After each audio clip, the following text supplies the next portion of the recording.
Hello everyone, in this video we will learn about microbial growth कि microbial growth होती क्या है। Basically microbes होते हैं, माइक्रोबियल मतलब होता है माइक्रो ऑर्गेनिज्म या माइक्रोब्स। ठीक है, तो उनकी अपन ग्रोथ की बात करें तो उसमें मतलब होता है कि उसका सेल नंबर में इंक्रीज होना, उसका बायोमास के अंदर इंक्रीज होना, that is called as microbial growth, ना कि उसकी साइज में फर्क होना। अब अपन माइक्रोब्स को कैसे ग्रो होते हुए देख सकते हैं, जैसे अपन प्लांट्स और एनिमल्स को देख सकते हैं कि भाई वो इतना ग्रो हुआ है, पहले प्लांट सपोज इतना सा था, अब उसके बाद वो इतना ग्रो हुआ, फिर इतना हुआ, इस तरह से अपन पता कर सकते हैं। पर माइक्रोब्स माइक्रोब्स को अपन कैसे देख सकते हैं कि वो ग्रो हुए या नहीं हुए, इस चीज़ को अपन देखते हैं। तो जब भी अपन माइक्रोबियल ग्रोथ की बात कर रहे होते हैं तो अपन सिर्फ और सिर्फ इतना से कह रहे होते हैं कि जो नंबर है सेल्स के वो उसके अंदर इंक्रीज हुआ है, ना कि सेल के साइज के अंदर। अब सेल के नंबर जैसे ही बढ़ते हैं तो अपन को माइक्रोब्स की एक लार्ज कॉलोनी देखने को मिल जाती है, जिसको अपन बिना माइक्रोस्कोप की आंखों से भी देख सकते हैं।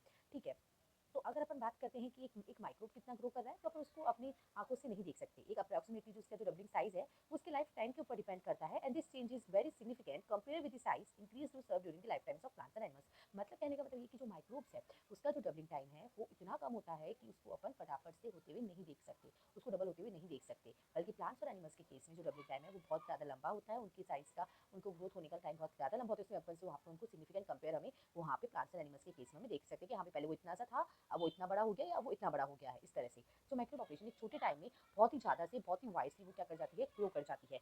ठीक है, जो माइक्रोब्स होते हैं वो कम समय में बहुत सारे नंबर्स ऑफ माइक्रोब्स ग्रो कर जाते हैं, तो हमें उनको कंट्रोल करना पड़ता है कि जिसके कारण की जो डिजीज कॉजिंग है या जो फूड को स्पॉइल कर रहे हैं उनकी ग्रोथ को अपन रोक सके।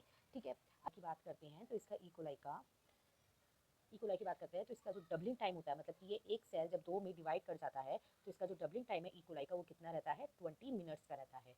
ठीक है, वहीं अगर ईस्ट की बात करते हैं तो उसका डबलिंग टाइम 60 मिनट्स का होता है।